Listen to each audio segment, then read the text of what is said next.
కార్లో మంచి మైలేజ్ రావాలి అని ఆలోచన కనుక ఉంటే మీ కార్లో ఈ ఆటో ఫీచర్ ఉంటే మాత్రం ఏసీకి దీనైతే ఆన్ చేసుకోండి. మనం ఇది తిప్పితే మనకి ఇక్కడ టెంపరేచర్ కంట్రోల్ అయితే ఉంటుంది. సో నేను ఇక్కడ 18 పెడుతున్నాను లేదా 20. అలా కాకుండా ఇక్కడ నేను ఆటోని ఇచ్చానంటే సో ఇక్కడ చూడండి ఆటో ఆన్ అని చెప్పేసి వచ్చిందనమాట. దాంతోపాటు రీసర్క్యులేషన్ మోడ్ కూడా ఆన్ అయింది. సో ఇది ఆటోమేటిక్గా కాసేపటికి ఇది ఆఫ్ అయిపోతుంది, ఎందుకంటే ఆటో పెట్టున్నాను కాబట్టి అవసరమైనంత మేర వరకే మనకు రీసర్క్యులేషన్ మోడ్ ఆన్ అవుతుంది. తర్వాత ఆటోమేటిక్గా ఇది ఆఫ్ అయిపోతుంది అనమాట.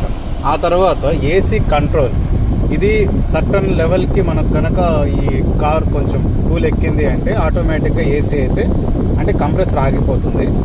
మళ్ళీ కొంచెం హీట్ ఎక్కుతుంది అన్న టైంలో మళ్ళీ అది ఆన్ అవడం అయితే జరుగుతుంది అనమాట. సో ఈ కారణంగా మనకు మైలేజ్ అనేది కొంత ఎక్కువగా వస్తుంది. అంతేకాకుండా ఈ ఆటో కట్ ఆఫ్ ఫీచర్ని కూడా యూజ్